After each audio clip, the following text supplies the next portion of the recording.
If you did not apply for foreign naturalization, then you are still a Filipino citizen. If you applied for a foreign naturalization, or for example, you applied for U.S. citizenship, then you are deemed to have lost your Philippine citizenship and you needed to reacquire it, and it's also by choice. So it's up to you if you want to be a dual citizen again or become a Filipino again. You are not obligated to become a Filipino again or reacquire Filipino citizenship. It's up to you if you wanted to be a foreign citizen living abroad or if you wanted to reacquire Philippine citizenship. If you applied for foreign naturalization and you still have a Philippine passport that is unexpired, you cannot use your Philippine passport to travel in the Philippines. Once you acquire a foreign citizenship, you have lost your Philippine citizenship, thus your Philippine passport is already considered void. There are a lot of Filipinos abroad or former Filipinos who wanted to retire in the Philippines or stay permanently in the Philippines for good. However, let me provide you the misconceptions. Only those who are natural-born Filipino citizens who acquired foreign citizenship can reacquire Filipino citizenship again. Possession of Philippine passport does not make you a dual citizen. So this is the misconception. There is a Philippine law. It is Republic Act number 9225, which is the Philippine Retention and Reacquisition Act of 2003 and grants natural-born Filipino citizens to reacquire Philippine citizenship. Upon reacquiring Filipino citizenship, you will be restored to your civil, political, and economic rights as a Filipino citizen again. This law is also applicable to unmarried children, whether legitimate or illegitimate or adopted, if they are included in the parents' petition for reacquisition of Philippine citizenship. If you are 18 years old and above, you must elect Philippine citizenship if you wanted to become a dual citizen. When you travel in the Philippines, there are more rights and privileges for Filipinos. For example, if you don't have your Philippine passport, then you must present your foreign passport and 3 pages of dual citizenship documents. There are limitations if you are unable to present your dual citizenship documents. You will be treated as a Balikbayan or a former Filipino if you are unable to present the Philippine passport or dual citizenship documents. Who are natural-born Filipinos? Those who are citizens of the Philippines from birth without having to perform any act to acquire or perfect their Philippine citizenship. These are persons born after January 17, 1973 whose fathers or mothers are citizens of the Philippines at the time of their birth, or those born before January 17, 1973 to a Filipino father or mother, and that person elects Philippine citizenship upon reaching the age of majority, which is 18. What are the rights and privileges of being a dual citizen? First is the right to travel. Filipinos have the right to travel, but generally, Filipinos can travel as long as you have the necessary immigration requirements. During the pandemic, Filipinos have less restrictive travel protocols for quarantine and testing purposes. In addition, you can stay indefinitely in the Philippines because you are a Filipino. Another right is the right to own land and property in the Philippines. Generally, there is a prohibition to own land among foreign nationals. Another right is the right to engage in business or commerce as a Filipino. Another right is the right to practice a profession. Make sure to comply with the requirements of the appropriate body or agency. Another right is the right to vote in Philippine national elections. Can one who requires Filipino citizenship vote in the Philippines?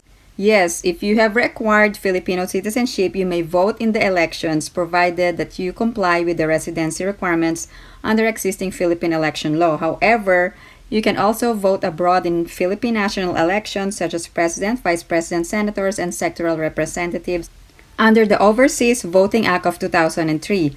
Now, you can only elect officials in the national elections but not local elections.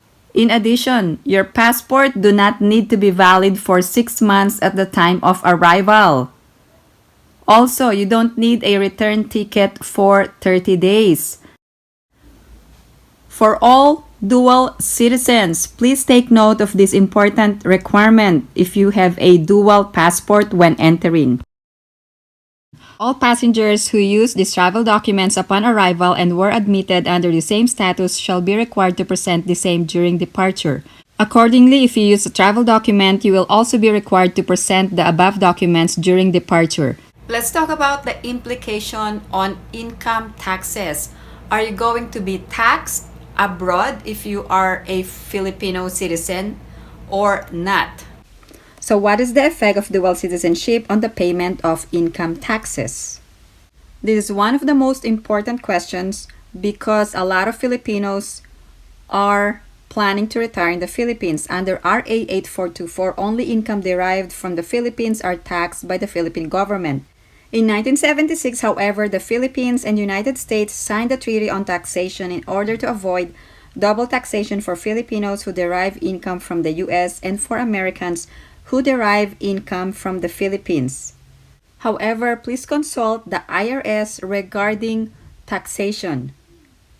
If you are a U.S. citizen or a resident alien, the rules for filing income, estate, and gift tax returns and paying estimated tax are generally the same whether you are in the U.S. or abroad.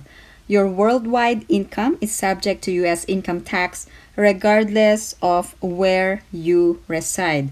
So please remember this. If you're a U.S. citizen, wherever you are in the world, you must file an income tax return. However, there are income requirements.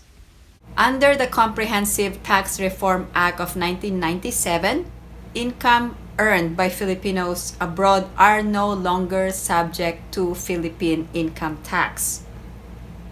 Hence, all Filipinos abroad, including those who have reacquired Philippine citizenship, have been exempted by the Philippine government from paying Philippine income tax on income earned abroad. However, if you are a dual citizen and you decide to live permanently in the Philippines and you were able to generate income, then the income you received in the Philippines will be subject to income tax. Let's talk about the residency requirement. Residency in the Philippines is not required to exercise your right as a Filipino citizen. Residency in the Philippines is not required of those who wish to reacquire or have reacquired Filipino citizenship. Those who intend to vote in local elections, however, must establish residence in the locality where they wish to vote. You can still reside abroad and be a dual citizen. You don't need to permanently reside in the Philippines. However, if you decide to stay in the Philippines, you can stay in the Philippines indefinitely because you are now a Filipino citizen. However, if you are still a foreign citizen or a former Filipino citizen, you can only stay in the Philippines for a maximum period of 1 year, subject to extension. However, please take note that you can be subject to deportation proceedings if you exceeded the allotted time for you to stay in the Philippines and you are unable to leave on time. What are the disadvantages of becoming a dual citizen? If you are living abroad, you may be taxed twice because you have two nationalities. You can be taxed based on your foreign nationality and your Philippine nationality. Second, you will not have priority if you are living abroad and there is a war. Dual nationals owe allegiance to two countries. So please make sure that you make an informed decision when becoming a dual citizen. In addition, claims of dual nationalities can place a conflict. So you will be second priority in a foreign country and the foreign country may not provide you adequate protection abroad. What do you think are the other disadvantages of being a dual citizen? I received several comments that if you applied for a federal job here in the US, you will be required to renounce your Philippine citizenship. So only US citizens or US nationals may be granted an opportunity to work for the federal government. Let me know your thoughts regarding dual citizenship. If you have any other questions or comments, please post them down below and I will get back to you as soon as I can.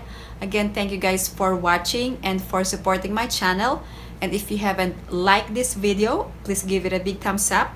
And if you haven't subscribed to my channel, please subscribe and hit that notification bell. I always welcome new subscribers. Thank you guys for watching. I hope everyone is staying safe and have a great day.